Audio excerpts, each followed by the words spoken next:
is back in Compton. The rapper has even flown him to Europe, Amsterdam.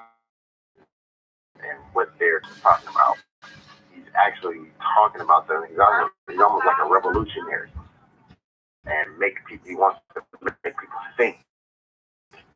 He's not going to make just these hip hop make people think, and really wants them to.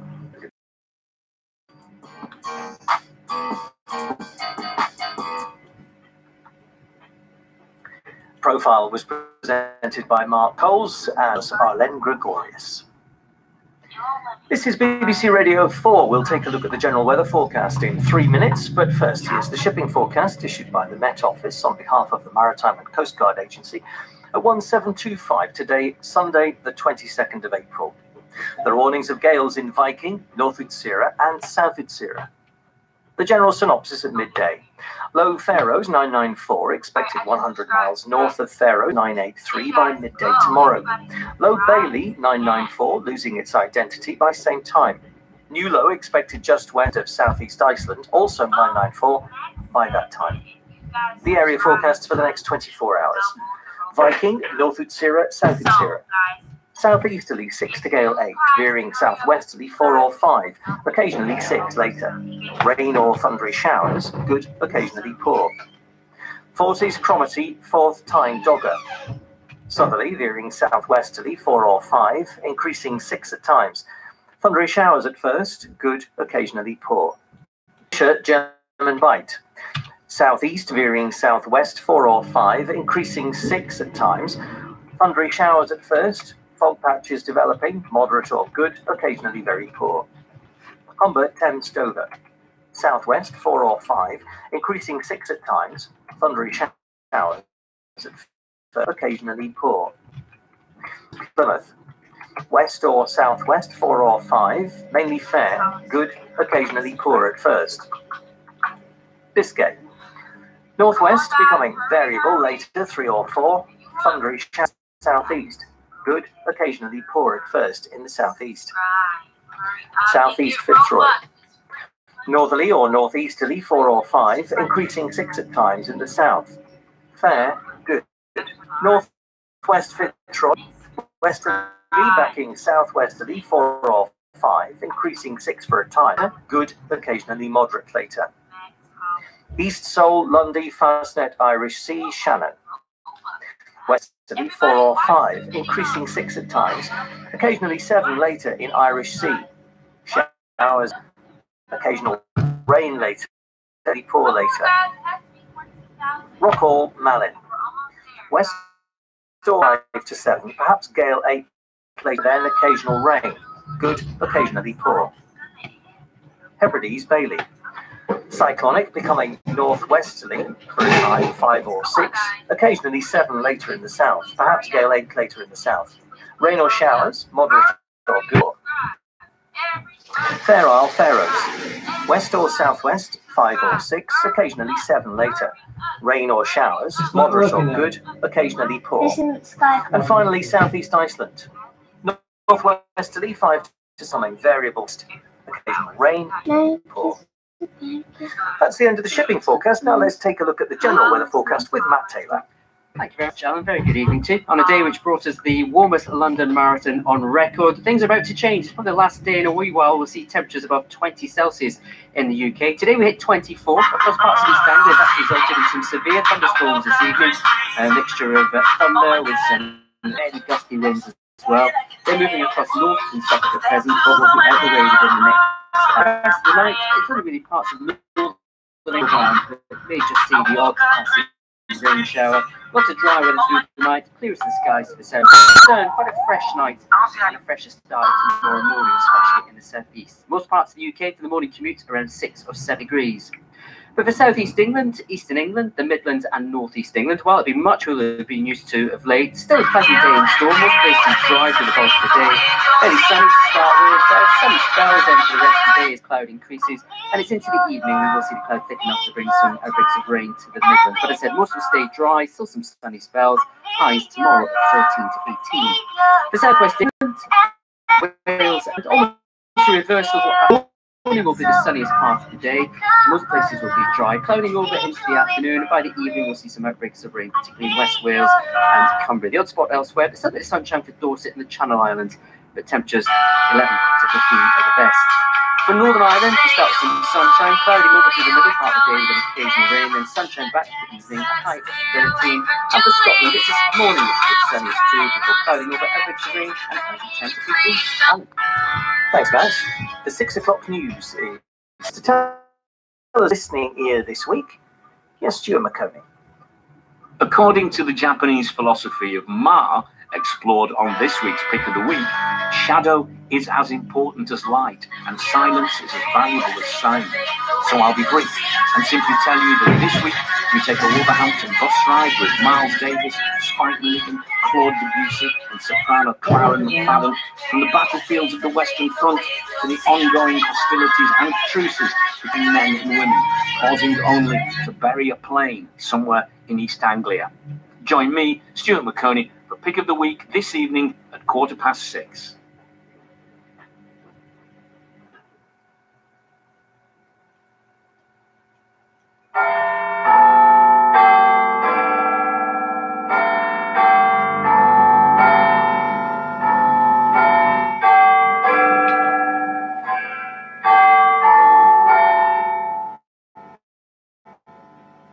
At 6 o'clock.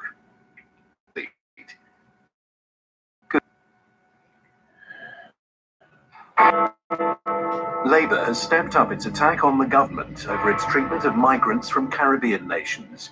One shadow cabinet minister said Theresa May's policies amounted to institutionalised racism. Almost 60 people have been killed in an attack on a voter registration centre in the Afghan capital, Kabul. 4 British people have died in a coach crash during a pilgrimage to Saudi Arabia. Sport-breaking day at the London Marathon, with Mo Farah, David Weir, and the weather all contributing.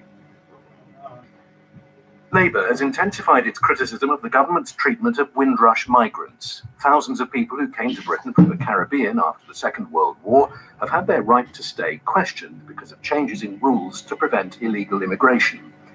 Jeremy Corbyn accused Theresa May of implementing a hostile environment for migrants, while one of his shadow cabinet ministers said the government's approach amounted to institutionalised racism. But the Justice Secretary Gawke insisted that the central policy on immigration was right. Here's our political correspondent, Eleanor Garner. As more stories have emerged about the treatment of the Windrush generation, there have been renewed calls from senior Labour politicians for the Home Secretary, Amber Rudd, to resign. Speaking this morning, Jeremy Corbyn said the row had revealed something